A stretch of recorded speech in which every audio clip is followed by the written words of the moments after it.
Então, agora a gente pode passar para os 3 primeiros mandamentos. Amar a Deus acima de todas as coisas, não tomar o seu santo nome em vão e guardar domingos e festas.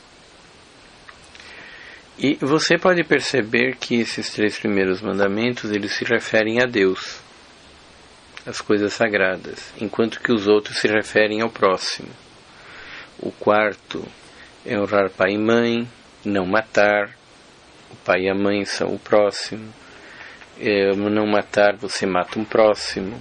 Não cometer adultério, você está indo contra o próximo. Não roubar as coisas do próximo. Não levantar falso testemunho contra o próximo. Não desejar as coisas alheias do próximo. Então, os mandamentos de 4 a 10 se referem ao próximo. E o primeiro a terceiro se referem a Deus. E aí, de uma certa maneira, a gente está no miolo do cristianismo.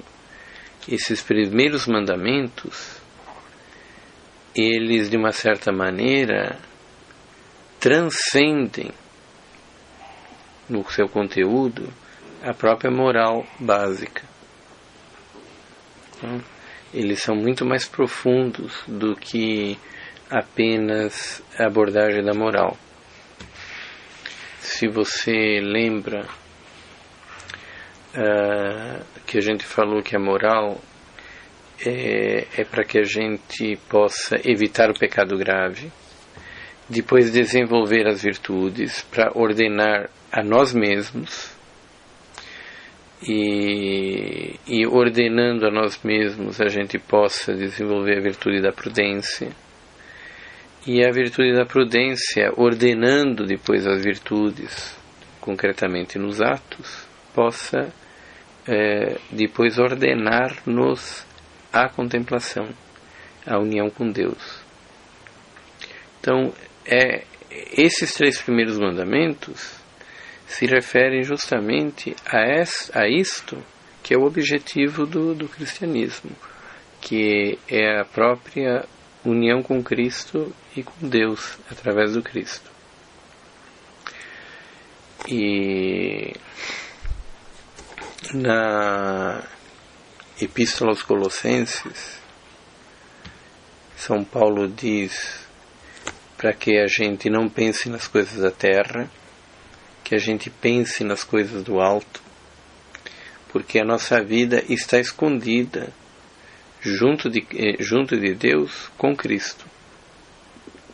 Então, esta vida da gente escondida em Deus com Cristo é aquela que a gente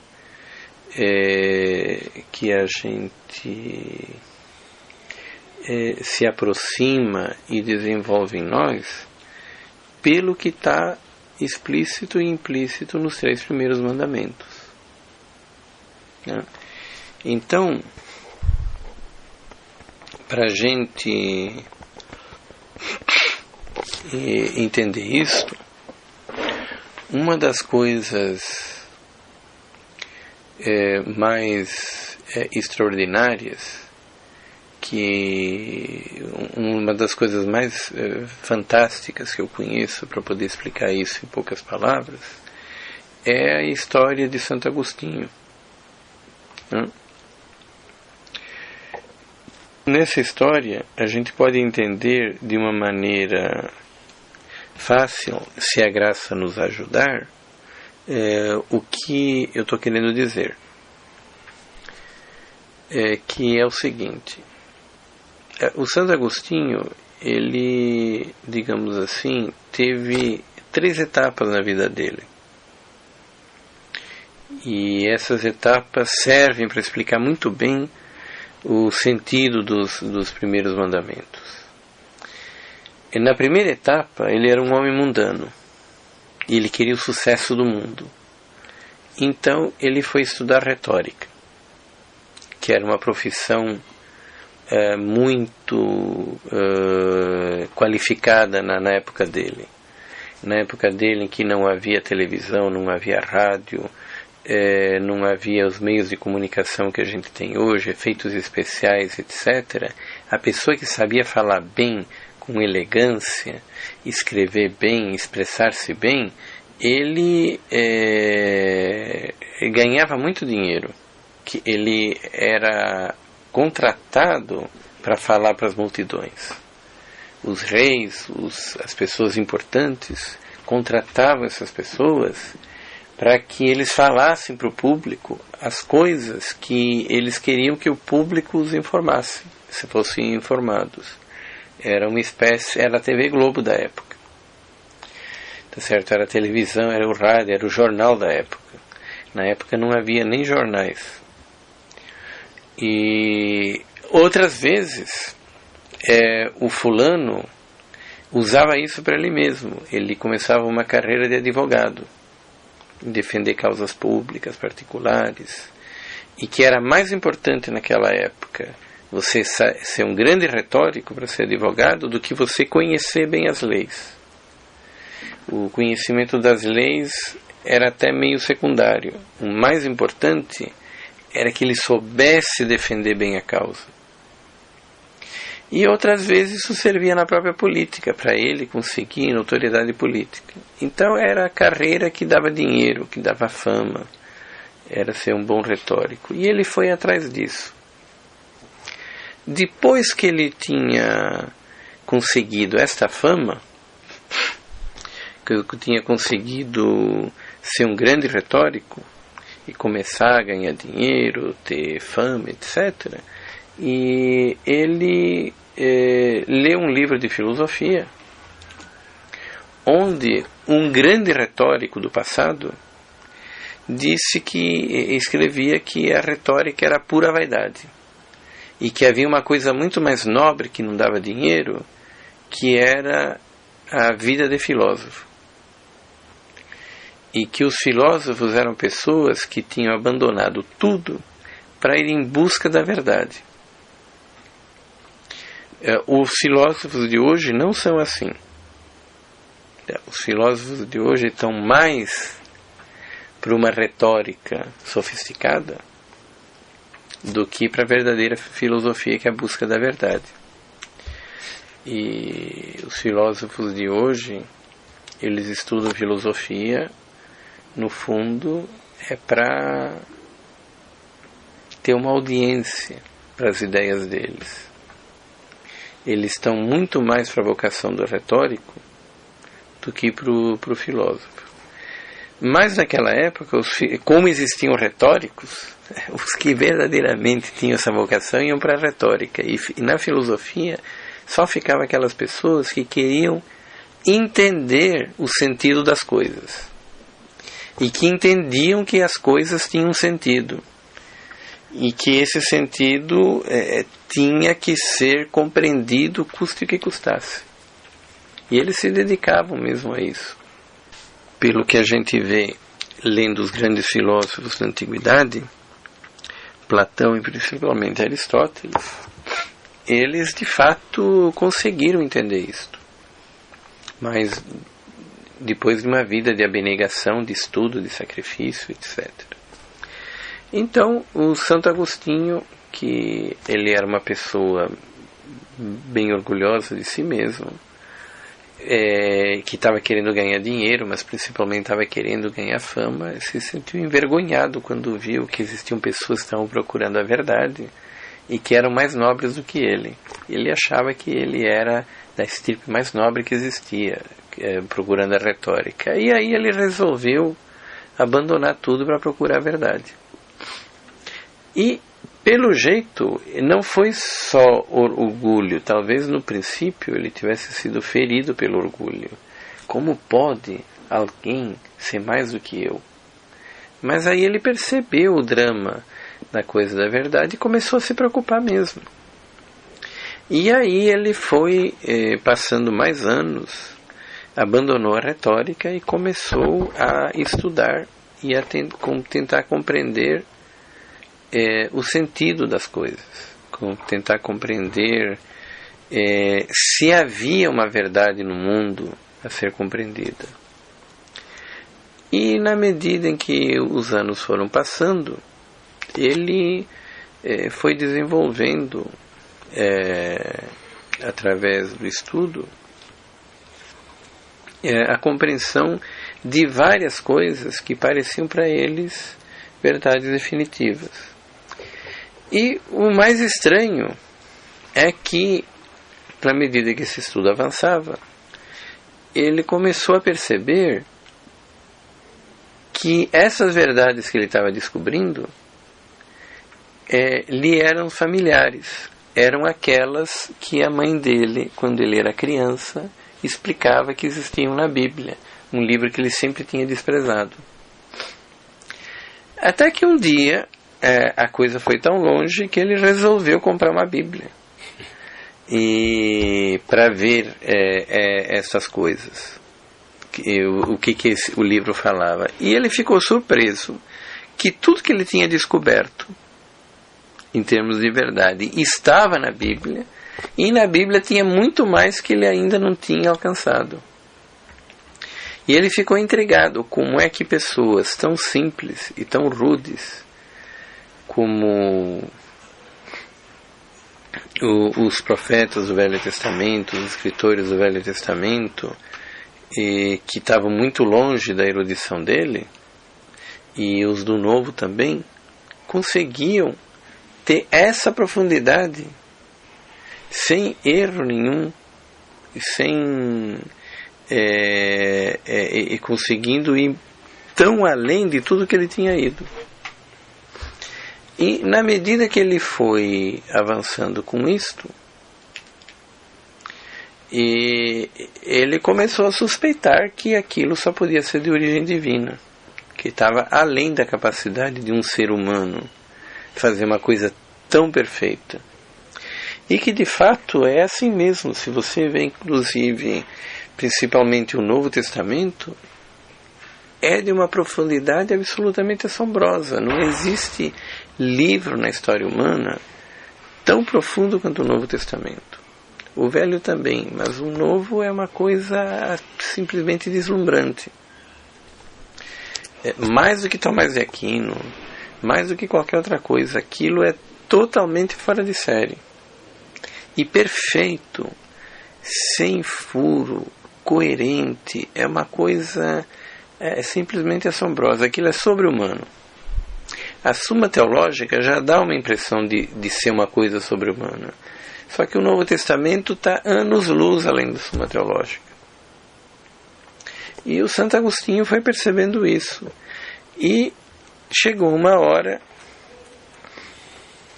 que ele teve que aceitar a evidência. Ele creu que Deus existe. Inclusive, uma coisa curiosa que se fala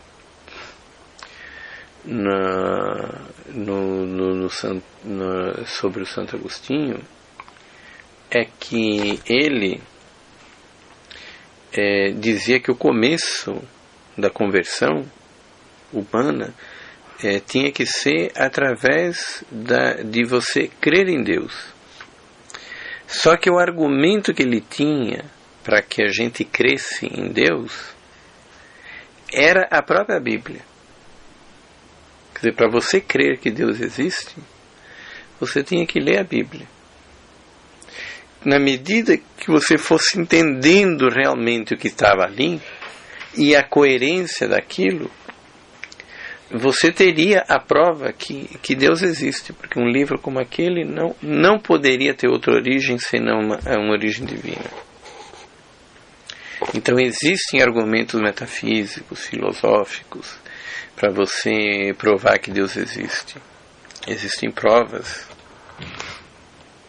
filosóficas bem elaboradas, mas o Santo Agostinho, ele, na época, essas provas não eram tão bem elaboradas como hoje, mas o Santo Agostinho, ele dizia que o jeito mesmo de você conhecer Deus era através da Sagrada Escritura. Você pegar a Sagrada Escritura e prestar atenção no que ele estava falando, você ia perceber que aquilo não é de origem humana. Exatamente como Jesus fala no Evangelho. As palavras que eu vos falo não são minhas, mas do Pai que me enviou. Tudo que eu ouvi do Pai é o que eu vos dei a conhecer. O Santo Agostinho tem a certeza que se a gente examinar a Bíblia com atenção, a gente ia chegar numa conclusão e ia crer que Deus existe. Só que o mais fantástico não é isto. O mais fantástico é o que aconteceu depois que ele creu. Depois que ele creu que Deus existe e que Jesus realmente foi enviado por Deus para falar as coisas que ele ouviu do Pai, que depois que ele creu que Jesus era Deus e que ele creu na Sagrada Escritura, ele percebeu que quando ele voltava a ler e a meditar, na verdade, a mente dele tinha ficado muito mais clara. Depois que ele compreendeu, depois que ele creu, ele começou a entender tudo com uma clareza muito mais meridiana do que antes. E no caso dele, a coisa era muito mais dramática, porque a maioria das pessoas, quando se convertem, elas não se convertem por causa de uma vida intelectual. Eles se convertem geralmente por uma vida moral, uma vida moralmente errônea. Quer dizer, um fulano roubou, outro fulano adulterou, outro fulano se corrompeu, outro a vida perdeu sentido, entrou numa fossa, ou ele pecou, e ele está cansado do erro, ele vê uma vida moralmente regrada, admira, e vê que as pessoas que creem, elas são diferentes, ele quer ser também assim. E ele crê que Deus deve agir nas pessoas, e ele aceita que Deus haja na dele também, aí ele se converte. Então ele se converte geralmente depois de uma vida moralmente errônea, a não ser que ele já venha de criança. Mas é difícil você encontrar alguém que ele levou a sério uma vida intelectual de busca da verdade, e de tanto ele tentar procurar a verdade, ele de repente depara com uma maior, e ele percebe que Deus existe, porque aquilo é muito maior do que tudo o trabalho intelectual que ele já fez na vida dele, e que é muito maior e muito mais claro e muito mais coerente do que qualquer outra coisa que um ser humano humanamente poderia fazer. Então, o Santo Agostinho era uma pessoa acostumada à vida da inteligência, mesmo quando ele vinha do paganismo, e estava acostumado a uma busca da verdade. Quando ele se converteu e ele aceitou que a Sagrada Escritura era feita por Deus, ele creu em Deus e em Jesus, assim como está aqui uma passagem do Evangelho de São João que diz exatamente isto.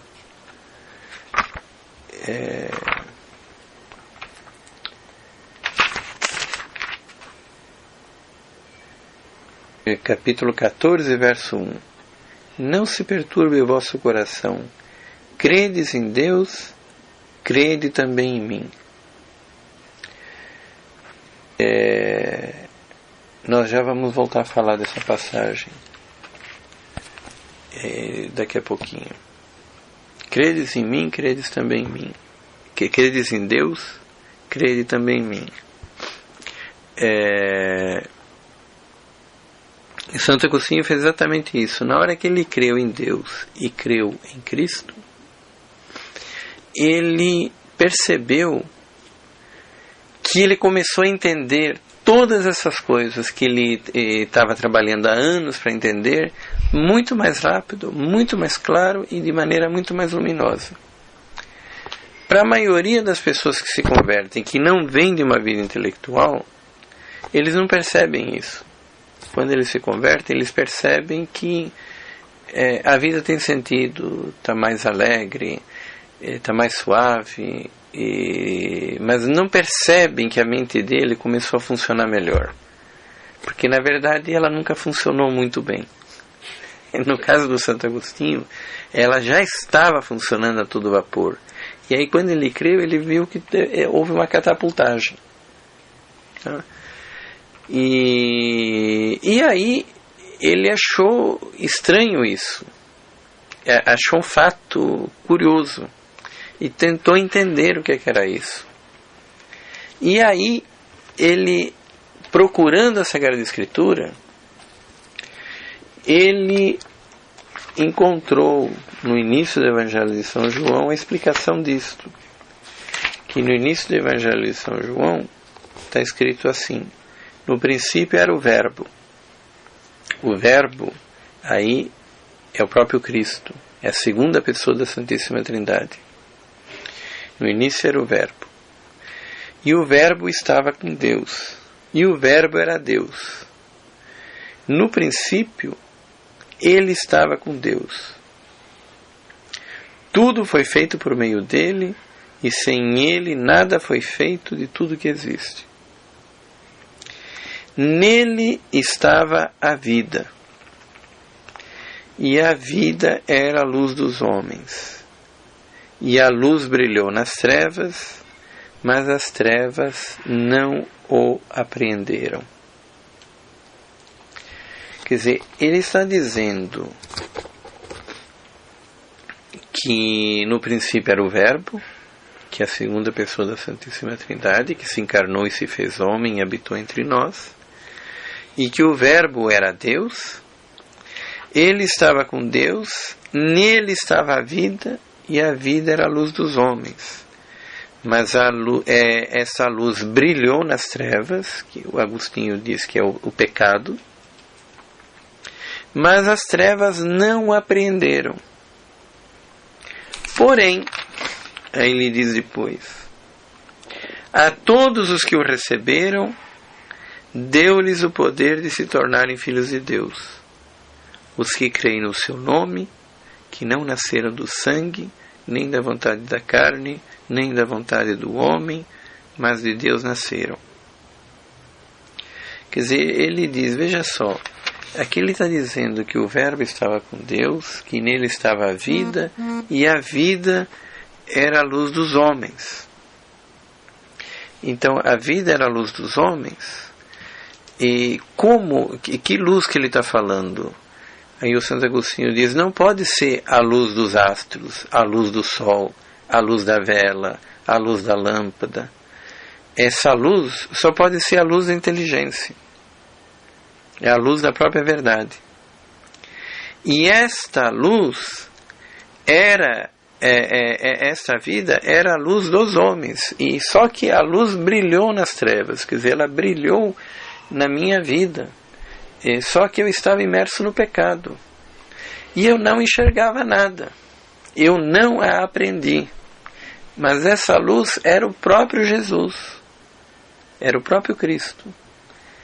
Só que aqueles que o aceitaram, que creram nele, deu-lhes o poder de se tornar filhos de Deus. Que nasceram de Deus, não da carne nem do sangue. Então foi isso que aconteceu. Na hora que eu criei, surgiu uma luz dentro de mim. E esta luz pelo qual eu enxergo as coisas melhor. Eu estou compreendendo as verdades de um jeito que até ontem eu não compreendia, com uma facilidade tremenda. Esta luz, ela começou a brilhar dentro de mim a partir do momento que aceitou. E esta luz é o próprio Jesus. É o próprio Cristo. Eu encontrei o Cristo em pessoa, o Cristo ressuscitado. E isso daí é um ponto central para a gente entender os primeiros mandamentos. Na verdade, o que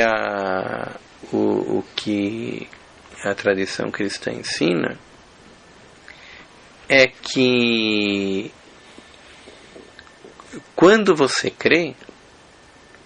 quando você crê verdadeiramente em Deus, no Cristo e tudo mais, e as coisas que Deus revela, você não faz isto só porque você quer.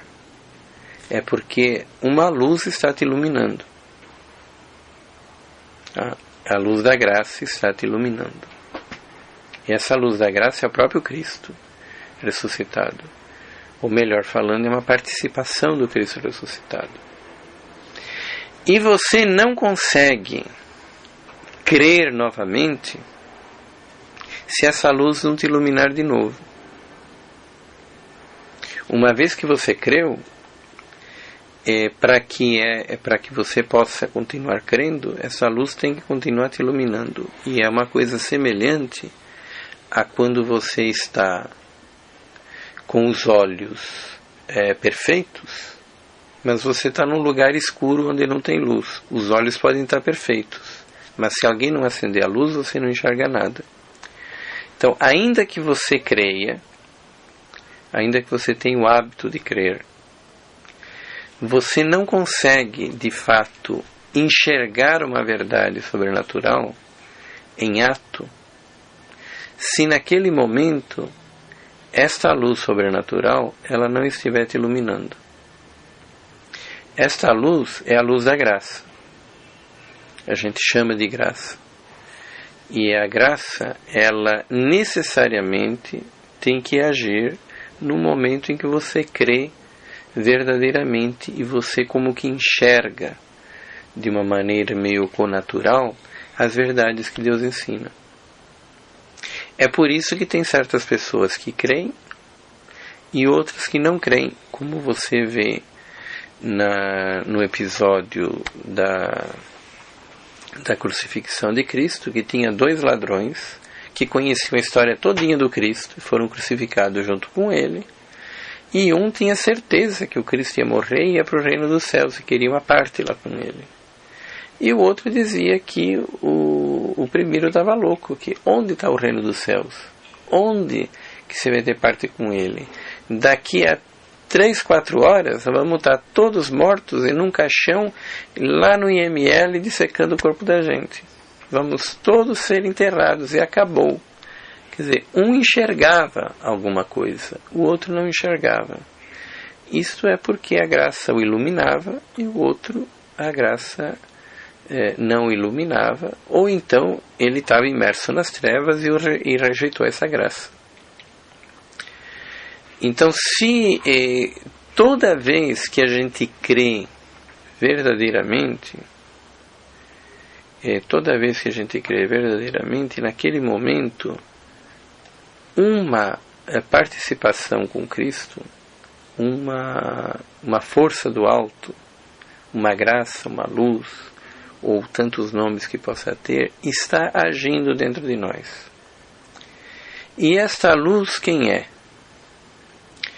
Esta luz é uma graça que vem de Deus, mas depois que o Cristo ressuscitou, e nós cremos que ao ressuscitar e subir ao céu, ele continua vivo, esta luz nos é dada através da sua humanidade. É a humanidade do Cristo que distribui esta luz entre os homens, que distribui a graça de Deus. Ele morreu, ressuscitou e subiu aos céus exatamente por isso. Como ele diz, todo poder me foi dado no céu e na terra. Recebeu o Espírito Santo e soprou. Ele disse isso logo depois de ter ressuscitado. Como quem diz, eu consegui. Todo o poder me foi dado no céu e na terra, de distribuir o Espírito Santo, de distribuir a graça.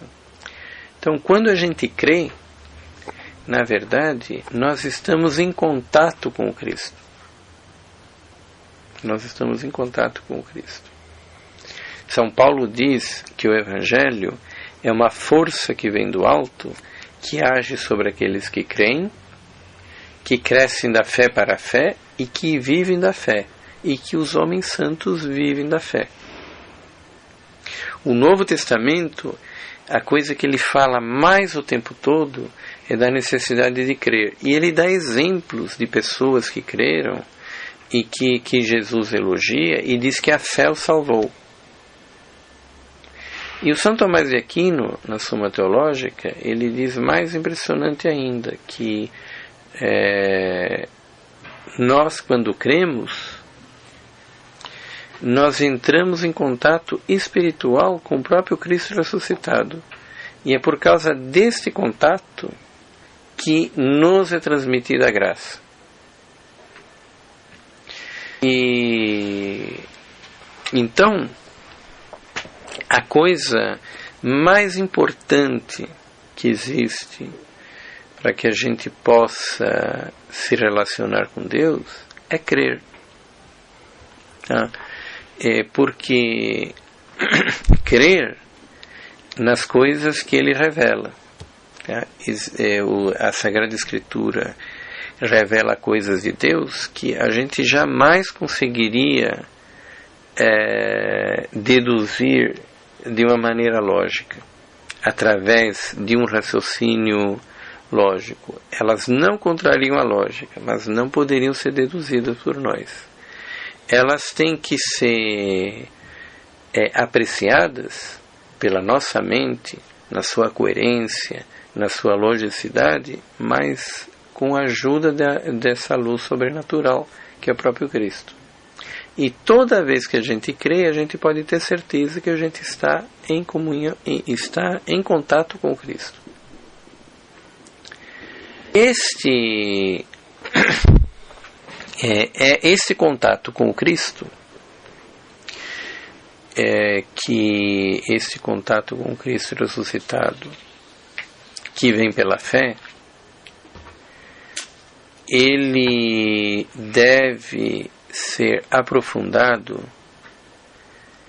por duas outras virtudes, pela virtude da esperança e pela virtude da caridade. A virtude da caridade é uma amizade que existe entre Deus e o homem.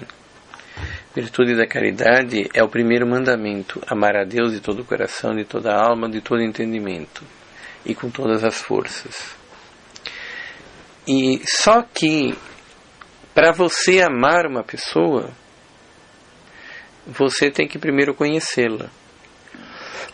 E você tem que estar em contato com ela. Você dificilmente vai amar verdadeiramente, com amor de amizade, com amor de comunhão, alguém que você com quem você não esteja próximo. Se para você se apaixonar por uma moça, você tem que conviver com ela, levar ela para tomar café, para o restaurante, para passear, conversar com ela. Só daí é que pode nascer uma intimidade que leve a um amor. O amor pressupõe uma intimidade com a pessoa. E espiritualmente, a intimidade com Deus, ela vem através da fé. E quando a gente crê, quando a gente é capaz de exercitar o ato de crer, a gente pouco a pouco vai percebendo que nem Santo Agostinho, que tem uma força maior que está agindo dentro de nós. E que realmente ocorre isto. E essa força é o próprio Deus. Não existe contato mais íntimo que a gente poderia ter com Deus do que o contato pela fé.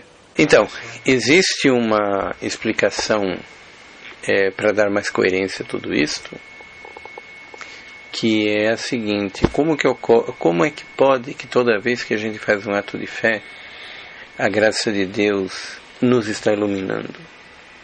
Como ocorre essa mágica? Quer dizer, como é possível que Deus esteja então nos vigiando o tempo todo? E a resposta é a seguinte: na verdade Deus está muito mais perto de nós do que a gente imagina. Porque Deus, Ele não pode criar as coisas e deixar elas existindo pela própria inércia. Ele, ao criar as coisas, ele tem que continuar sustentando as coisas do ser. Porque a criação não é um movimento. As coisas não são criadas do nada, devagarzinho, é meio nada, um pouquinho mais do que nada, bem mais do que nada, começou a ser alguma coisa, de repente a coisa surge. Entre o nada e o existente, não tem gradação. Então, na verdade, não existe um movimento de criar as coisas. Deus, ao criar as coisas, na verdade, está dando ser. Este ser precisa da intervenção divina. E o primeiro momento da criação não é diferente dos outros, depois da coisa ter sido criada. Se a coisa precisa de uma intervenção divina para entrar na existência, ela precisa da mesma intervenção divina para continuar existindo. Então Deus, ele, ao criar as coisas, ele tem que continuar sustentando as coisas no ser, ou elas voltariam ao nada. Isto, se fosse possível a uma criatura finita como nós criar algo do nada, seria um pesadelo, porque significa que se nós criássemos alguma coisa do nada, teríamos que estar concentrados nela o tempo todo. O primeiro esquecimento, deu um cochilo, a coisa sumiria. Então, só Deus é que pode criar as coisas e manter elas na existência sem enlouquecer, porque Ele é onisciente, onipresente e não existe antes ou depois. Para Ele está na eternidade. Então Ele pode sustentar as coisas do ser indefinidamente se Ele quiser.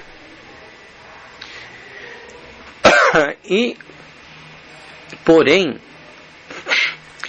aparentemente, este universo que nós estamos vendo, ele foi criado dessa maneira. Ele foi criado em algum momento e ele, como diz o Lavoisier, nada se cria e nada se perde, tudo se transforma. Então, no ato criador do universo, Deus interviu uma vez, tirando do nada, e as coisas continuam existindo.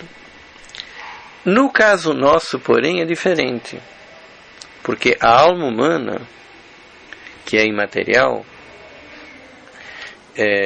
que se une ao óvulo fecundado, ela não tem origem material. Então, a alma humana, que é criada ela tem que ser criada por Deus no momento da fecundação.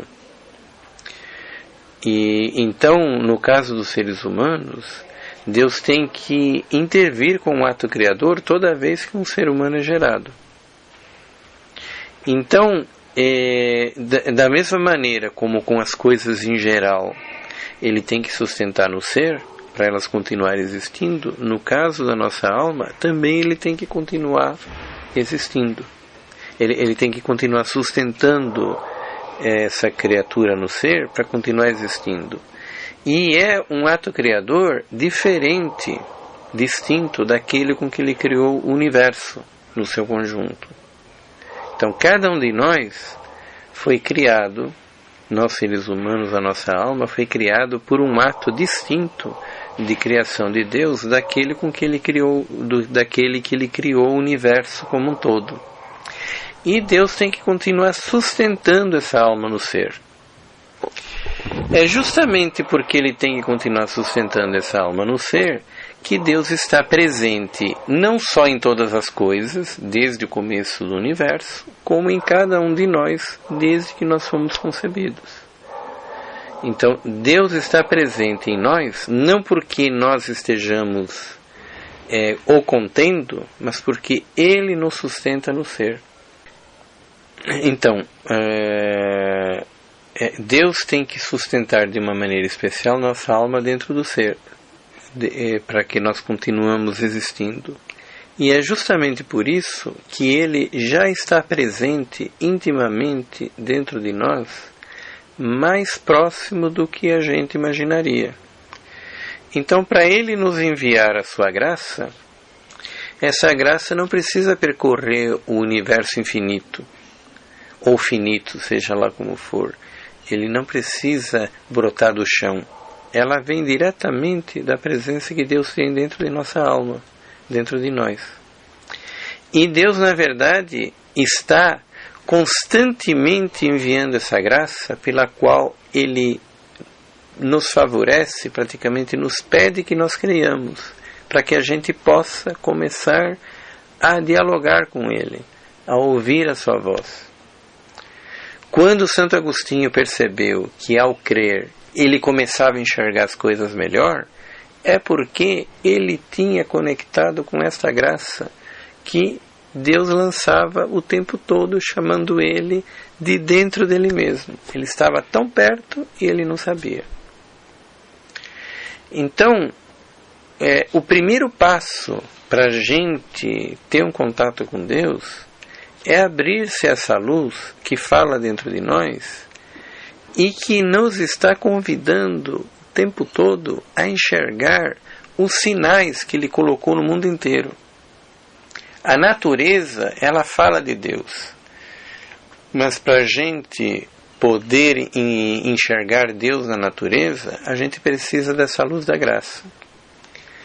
E como a gente tinha decaído pelo pecado original e se tornou difícil enxergar Deus na natureza, então Deus mandou a lei escrita, mandou a revelação escrita, onde Ele está se revelando. Aquilo são palavras que vêm de Deus, mas para a gente compreendê-las, a gente precisa dessa luz da graça.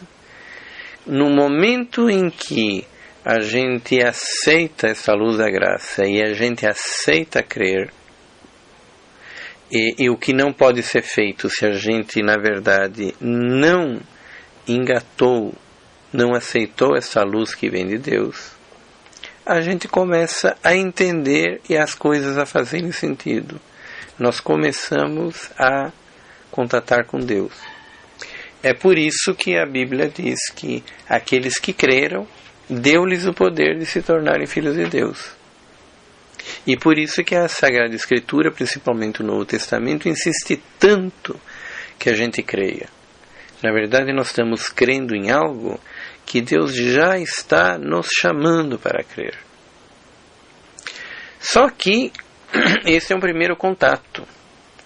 Para que a gente possa realmente crescer dentro desta relação divina, Deus nos ensina que a gente deve amá-lo. E a gente deve amá-lo supondo que a gente reconheça a sua presença. Supondo que a gente o tenha encontrado. A gente o encontra pela fé. E a gente se une a Ele pela caridade. Por isso que se diz que a comunhão com Deus, ela se dá pelo conhecimento e pelo amor. Pelo conhecimento da fé e pelo amor da caridade. Ao fazer isto, ao a gente crer e amar,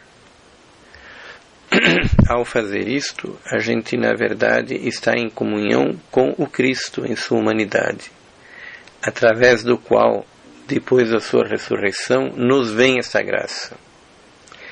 Mas ao estar em contato com Cristo e com a humanidade do Cristo, pela fé e pela caridade, pouco a pouco Jesus vai construindo dentro de nós um organismo sobrenatural que vai se desenvolvendo e Deus começa a se manifestar de uma maneira mais evidente. Isto é o que ocorre quando a gente vai se santificando. Então, pouco a pouco, através da graça, o Cristo ressuscitado nos leva a um conhecimento cada vez mais íntimo de Deus. E que é o que ocorre quando surge, quando começa a se manifestar uma santidade mais explícita. Então você veja, isto é exatamente por isso que Jesus dizia no episódio de Marta e Maria, quando dizia que Marta estava na cozinha e ela se preocupava com muitas coisas, que a coisa mais importante era o que Maria estava fazendo, que ela estava sentada aos pés do Senhor, ouvindo a sua palavra. Tá? Hoje, depois da ressurreição do Cristo, para a gente estar sentado aos pés do Senhor, é através da fé. Quando nós cremos, nós estamos sentados ao pé do Senhor, nós estamos em contato com Ele, de uma maneira física, ontológica, real. Nós estamos em contato com Cristo ressuscitado. E quando a gente não só o reconhece na sua presença pela fé, mas a gente o ama, o próprio Cristo diz que se alguém me ama, meu Pai, que é a Santíssima Trindade, o Pai, o Filho e o Espírito Santo, o amará, e nós viremos até Ele e construiremos nele a nossa morada. E também ele diz que a gente deve permanecer no seu amor. Quem permanece em mim produz muito fruto. Quem não permanece em mim será jogado fora. O que ele quer dizer é que quem não permanece nele, como a Maria estava, ele não vai produzir fruto espiritual nenhum. Pode produzir fruto assim, montar uma empresa, ser um grande político, mas depois morre e acabou. Certo? Tudo isso não foi fruto espiritual nenhum. Os frutos espirituais vêm através da vivência na oração, da fé e da caridade. E, na verdade, existe uma terceira virtude, que é fé, esperança e caridade. A esperança é aquela virtude que faz a gente ter pressa. A esperança, quem tem esperança são aquelas pessoas que querem alcançar alguma coisa. Um indivíduo que tem esperança de alguma coisa é porque ele não vê a hora da coisa chegar. Então, a esperança é que faz a caridade, a fé se juntar com a caridade. E faz a gente ter pressa, e a gente sabendo que a gente está correndo em direção a uma perfeição espiritual, a um estado de adulto em Cristo, e sabendo que essas coisas são verdadeiras e são reais, que a gente tenha pressa para que a gente não faça isso uma hora ou outra, mas a gente se dedique verdadeiramente à vida espiritual.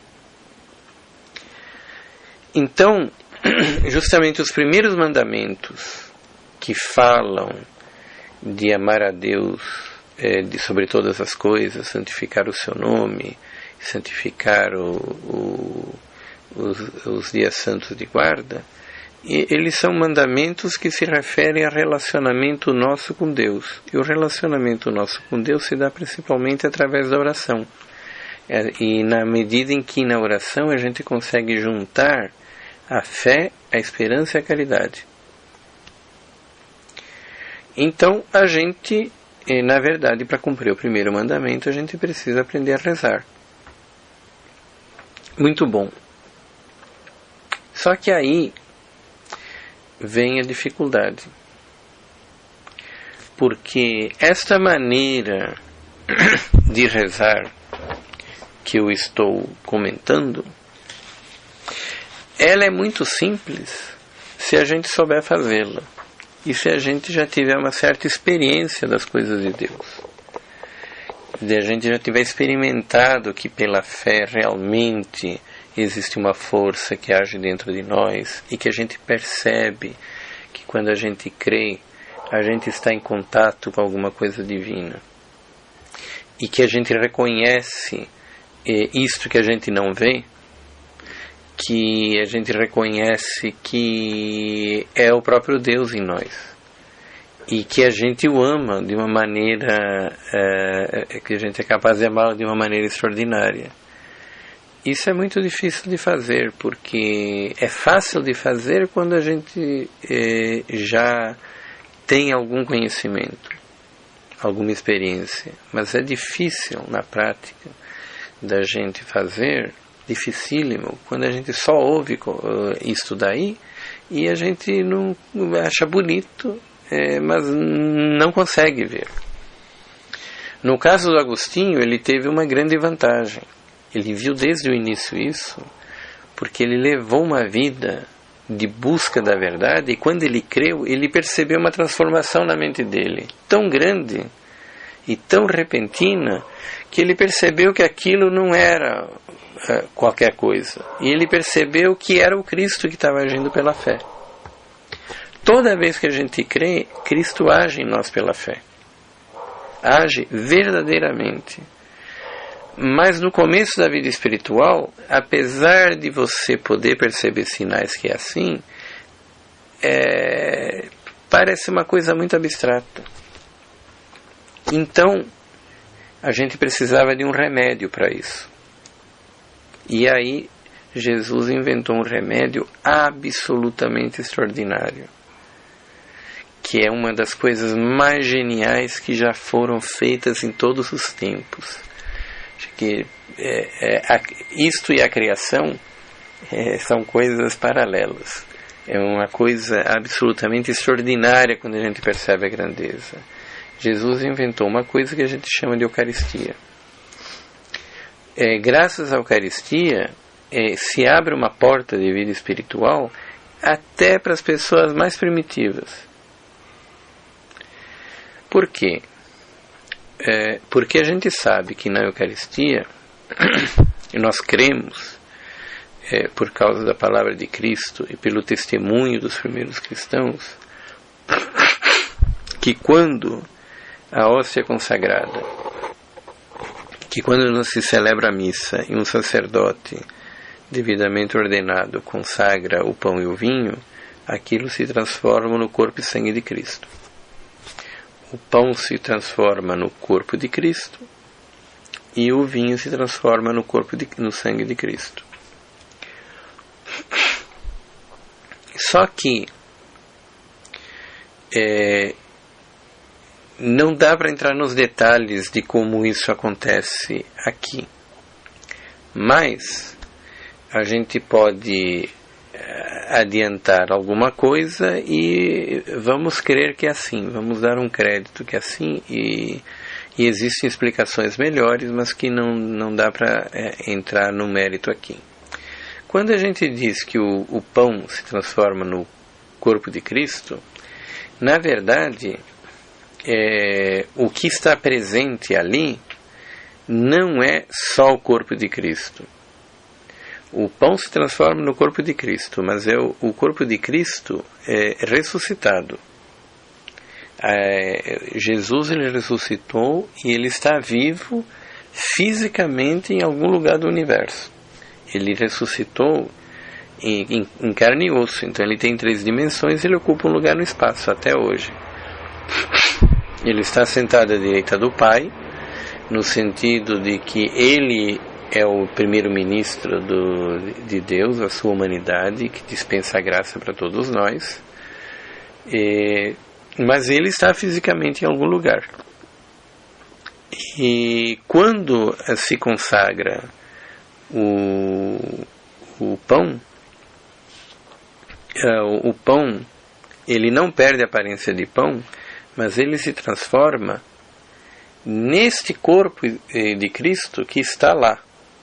Quer dizer, na verdade, o corpo de Cristo passa a estar... O corpo do Cristo ressuscitado não é uma cópia do corpo de Cristo, é o próprio corpo de Cristo que passa a estar lá dentro da hóstia, que passa a estar na hóstia, na substância da hóstia. E esse corpo, ele não está dissociado do sangue, nem da sua alma, nem da sua divindade. Então, na hóstia consagrada está o Cristo inteiro. E no vinho consagrado, pelo mesmo motivo, o vinho se transforma no sangue de Cristo, mas não é uma cópia do sangue de Cristo, é o próprio sangue de Cristo, tal como está nele fisicamente, hoje ressuscitado. Então, esse sangue de Cristo não está separado do corpo, nem da sua alma, nem da sua divindade. Então, no sangue de Cristo, no vinho consagrado, está o Cristo inteiro. E quando a gente comunga, quando a gente recebe essa hóstia, ou recebe as duas espécies, ou tanto faz, porque ele está inteiro em qualquer uma das duas, nós temos a presença do Cristo ressuscitado física dentro de nós, de um modo especial, sacramental enquanto estas espécies continuam visíveis, enquanto a aparência do pão continua pão e a aparência do vinho continua vinho. Então, no momento em que a gente recebe o pão, até que esse pão não se dissolva no estômago, nós temos a presença sacramental do Cristo vivo e ressuscitado em nós. E essa presença, ela cessa quando o pão e o vinho eles se desfazem completamente. As aparências do pão e o vinho se desfazem completamente. Então, durante esses 10 minutos, mais ou menos, que pode durar a presença do Cristo na Eucaristia, ele está realmente dentro de nós, e o motivo de ser instituído esse rito, onde Cristo se dá como alimento para nós, é justamente para que naqueles 10 minutos em que a gente esteja em comunhão com Ele, nós possamos aprender a amá-lo o quanto mais possível. Então, essa é a finalidade da Eucaristia, para que durante 10 minutos a gente tenha uma experiência de amor. Muito curiosamente, o que ocorre é que, com frequência, dependendo da fé e da caridade que a gente tiver, da fé e da devoção com que a gente comunga, nós percebemos que a gente consegue amar muito mais profundamente a Cristo naquele momento do que se a gente estivesse em outro momento. É como aconteceu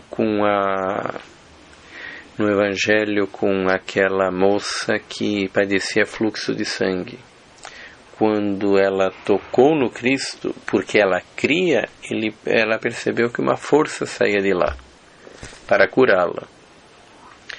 Na Eucaristia se dá também esta força, que depende da nossa fé e amor, mas não para curar uma doença, mas para que a gente aprenda a amar. E normalmente quem comunga com frequência vai percebendo a transformação que a comunhão faz dentro de nós. As virtudes ficam mais fáceis, a castidade fica mais leve, a paciência fica mais profunda, a devoção vai crescendo, a gente vai mudando realmente. Se a gente se aproximar da Eucaristia como aquela moça que padecia fluxo de sangue se aproximou do Cristo. Não é sugestão, porque se a gente tentar fazer isso com qualquer outra coisa, com o terço, com a Bíblia, com o retiro espiritual ou com qualquer outra prática, a gente não consegue reproduzir o mesmo efeito. Você percebe que é diferente. Mas, de qualquer maneira, o mais importante que eu quero sublinhar aqui é outra coisa. Porque você pode perceber que na comunhão, no rito da Eucaristia, você tem todos os elementos da oração que eu acabei de descrever, que a gente consegue fazê-lo de uma maneira muito mais fácil do que pela própria descrição da oração que a gente colocou.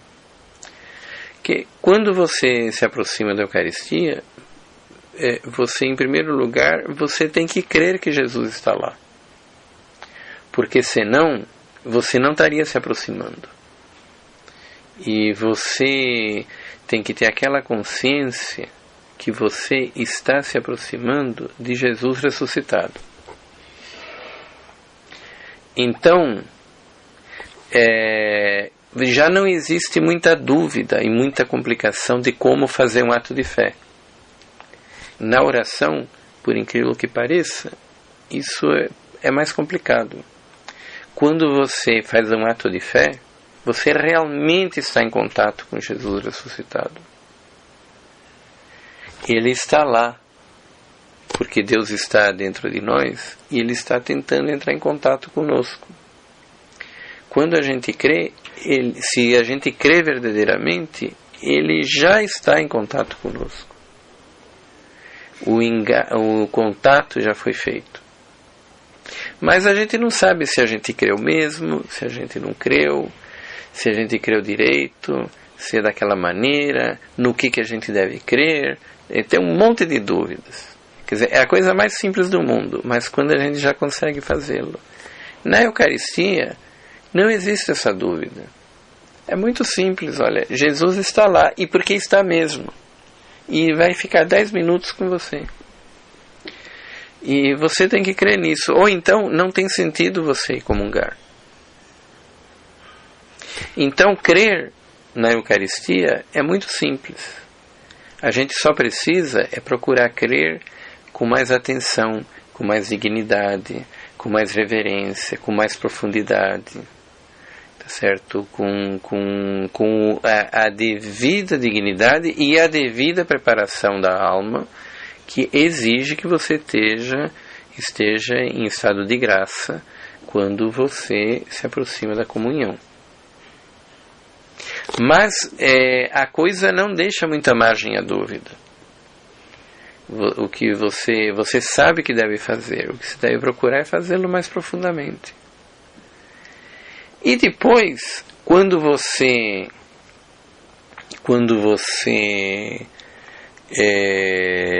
na Eucaristia você o recebe, você já sabe aonde que você tem que dirigir o objeto do teu amor.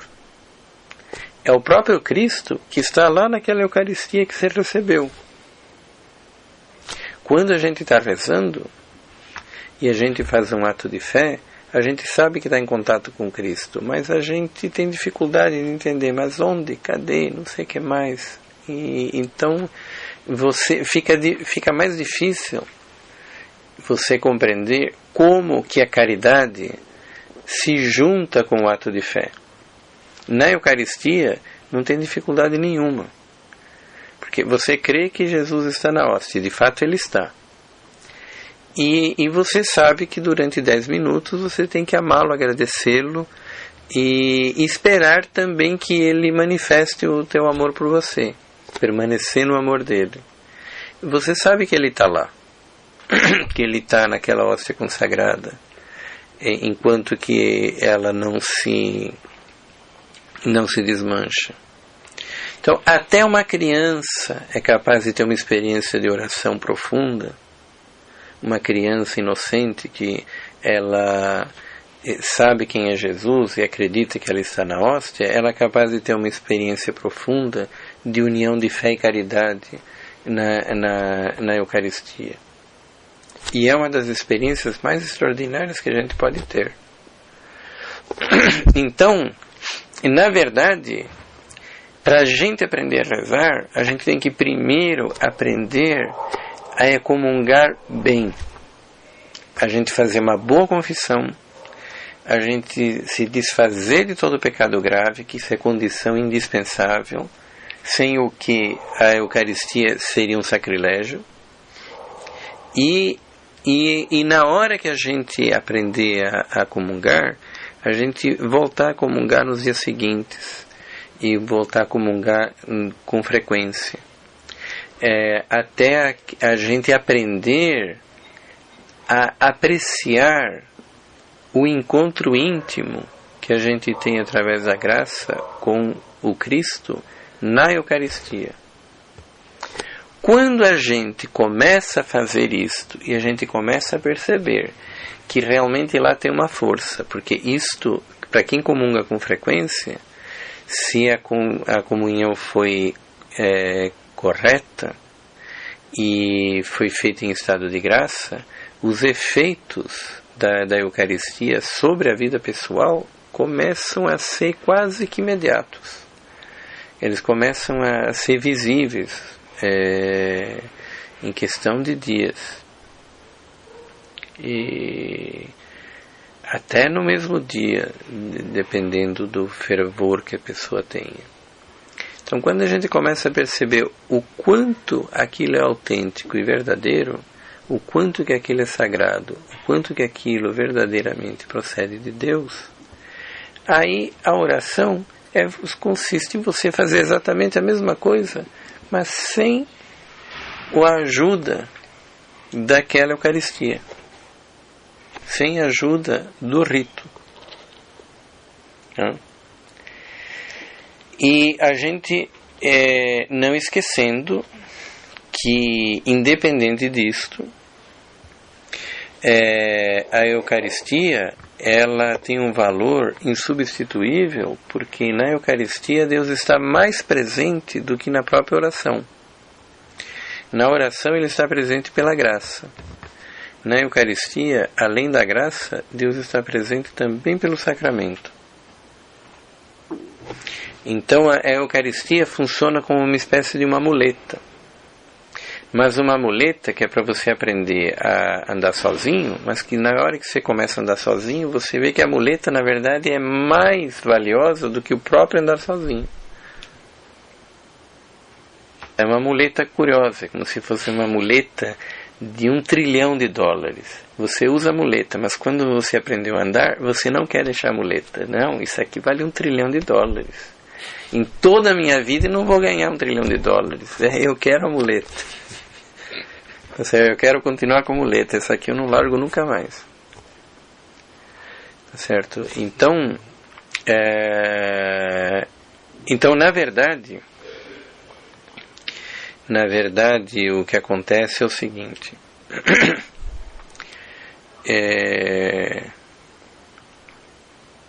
A evangelização, o trabalho de evangelização que Cristo instituiu, pelo qual Ele quer que a salvação e a santidade chegue a todos os homens, consiste em a gente alcançar o maior grau possível de comunhão com Deus através da oração e da vida espiritual.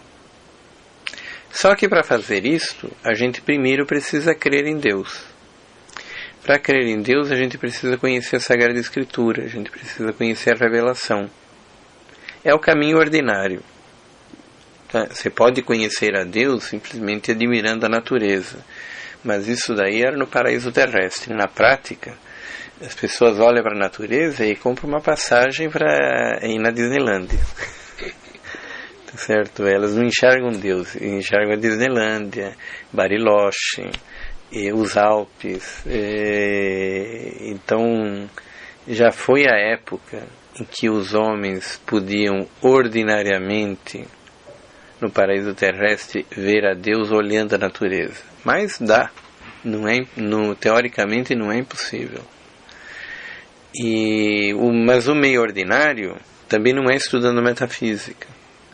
O meio ordinário é esse de Santo Agostinho. É a gente meditando, estudando as Sagradas Escrituras, até a gente perceber que aquilo não pode vir de outro lugar senão Deus. Então, o anúncio da palavra é o começo da salvação. Mas aí, o segundo passo, quer dizer, a palavra é anunciada para que a gente possa construir a igreja. A palavra foi anunciada para que pudesse ser construída a igreja, com os seus sacramentos, os sacerdotes, os bispos, e as diversas funções, o Papa, etc. Então, a igreja ela é necessária porque normalmente as pessoas não vão ter vida espiritual se não for através da Eucaristia.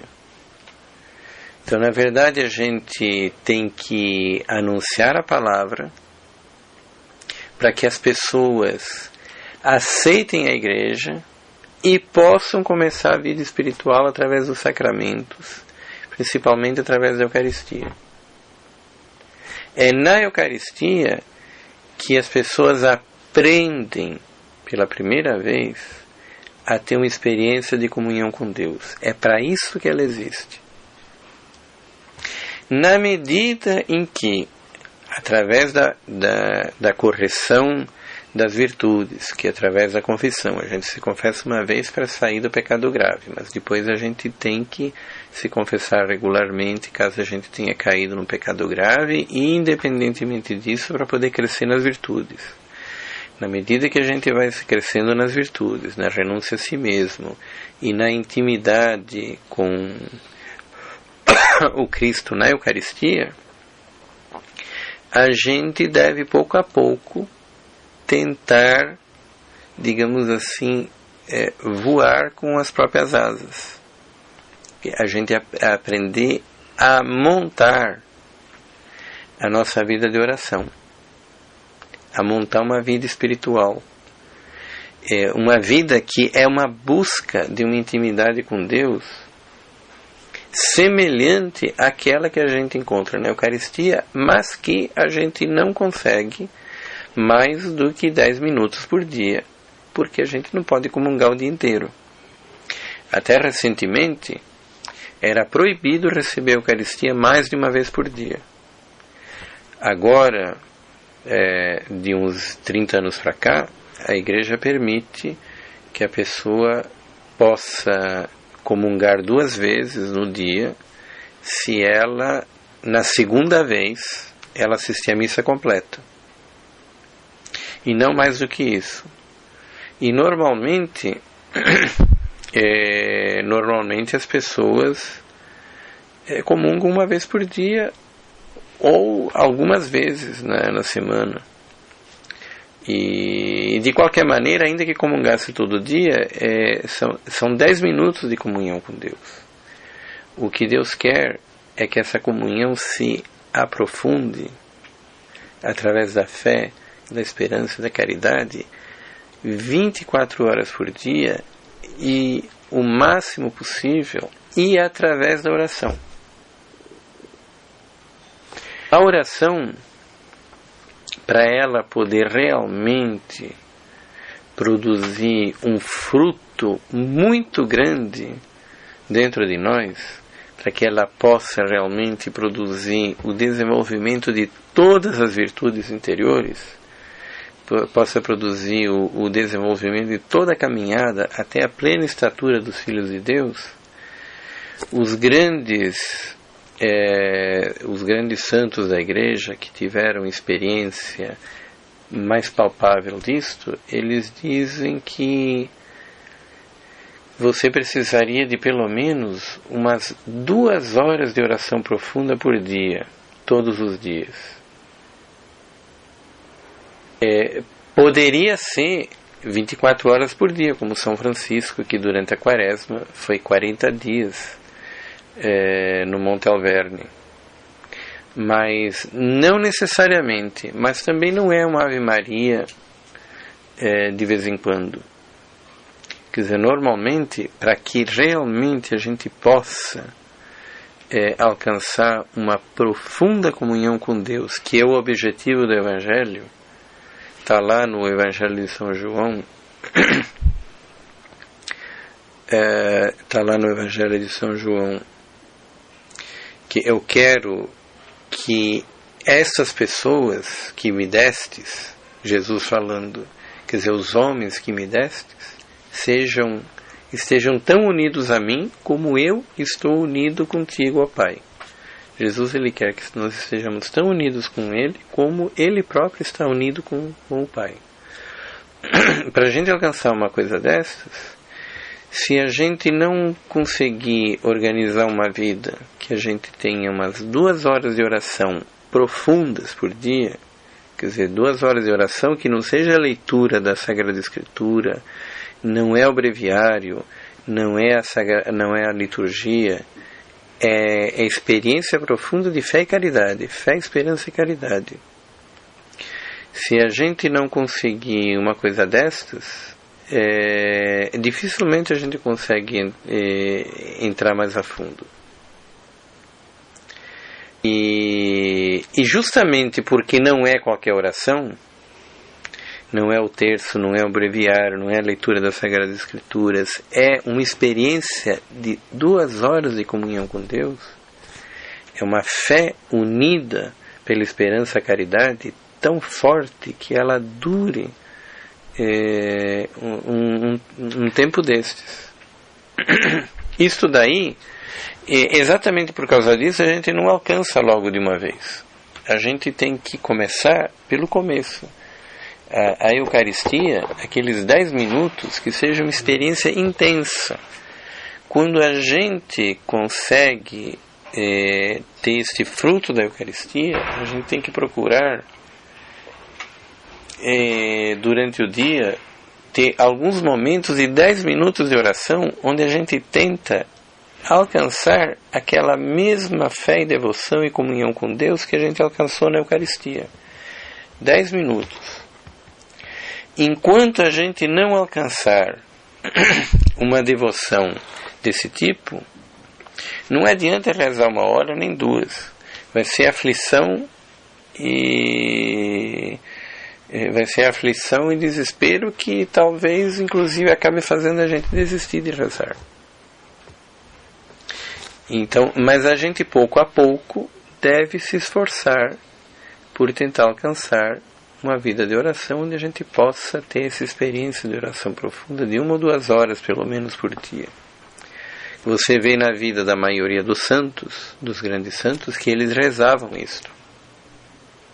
Dificilmente alguém se santificou sem ter tido uma vida de oração assim. E para a gente fazer isto, a gente precisa da experiência da Eucaristia. E que não é uma experiência passageira. A experiência da Eucaristia, mesmo depois que a gente tem esse nível de oração, ela continua. É uma muleta mais valiosa do que a própria coisa para que ela nos está preparando. E para haver Eucaristia tem que haver igreja. E para haver igreja tem que haver o anúncio da palavra. Então, de modo geral, esse é o esquema da evangelização. E esse esquema que eu estou te falando, é curioso que ele nunca apareceu assim tão claro na história da Igreja, a não ser por causa do Concílio Vaticano II.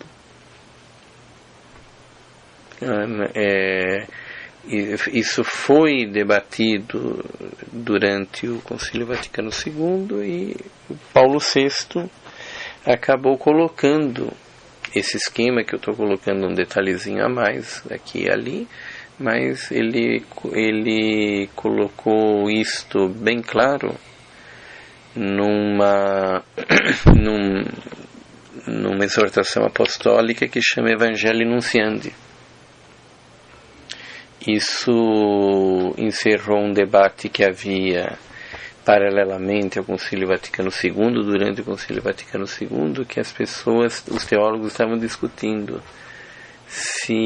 qual era a finalidade da evangelização, anunciar a palavra ou construir a igreja.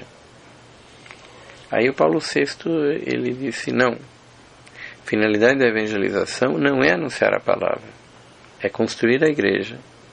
A gente anuncia a palavra para poder construir a igreja. E aí ele continua, a gente constrói a igreja para que as pessoas possam se aproximar da Eucaristia. E a gente se aproxima da Eucaristia para que a gente possa desencadear a vida espiritual, que vai nos levar à plena comunhão com Deus. Bom, por que eu estou falando isso? Porque nós temos 3 mandamentos para a gente analisar, que é amar a Deus acima de todas as coisas, não tomar o seu santo nome em vão e santificar domingos e festas. E esses 3 mandamentos, eles se referem a isto. Só que isso é tão profundo que a gente precisava de ter essa ideia, que isso daí não é um meio, isso daí é o próprio fim da vida cristã. Isso daí é o próprio fim da vida cristã. Então a gente, na verdade, existe um exame, uma análise que a gente tem que fazer dos 3 mandamentos à luz do que é pecado grave para a gente se preparar para a confissão, à luz do que é evitar do pecado grave e à luz dos outros níveis. Mas aqui nós temos mandamentos que estão no nível máximo, é o nível mesmo de fim. A própria virtude da prudência. Você lembra que a gente estava falando, para que existe moral? A moral existe primeiro para a gente se afastar do pecado grave, definitivamente. Então, indicar exatamente o que a gente tem que afastar de vez. Segundo, a moral existe para que a gente possa desenvolver as virtudes fundamentais. E com isto a gente ordenar a nossa alma, ordenar as nossas paixões e ordenar as nossas relações para com o próximo. Terceiro, para desenvolver a prudência, para que a prudência possa, que é a maior das virtudes cardeais, ela possa ser um maestro que se utiliza sabiamente das virtudes que a gente consiga desenvolver. Mas depois, no fim, a prudência ela tem que ser capaz não só de dirigir as virtudes numa música em especial, quer dizer, numa ação concreta, mas também na sinfonia inteira da nossa vida, tá? que consiste em ordenar todas as coisas de tal maneira que a gente possa abrir espaço para a contemplação. Abrir espaço para a contemplação, que na verdade é o modo pelo qual a gente se une a Deus, é justamente a função dos 3 primeiros mandamentos. E é a função das 3 virtudes teologais: fé, esperança e caridade. Então, os 3 primeiros mandamentos estão no nível máximo disso tudo. E a gente não podia fazer uma análise deles apenas do ponto de vista mais baixo. Senão a gente perderia de vista o sentido de todo esse conjunto. Isto não é uma burocracia. Tudo isso que a gente está aprendendo não é uma burocracia do que é certo e do que é errado. Se você fizer o certo, ganha 1 ponto. Se você fizer o errado, você perdeu 1. De repente, você pisou na bola e está fora. E isso daí é uma coisa muito maior do que tudo isso. E então, agora a gente tem que ver esses 3 mandamentos dentro desse contexto.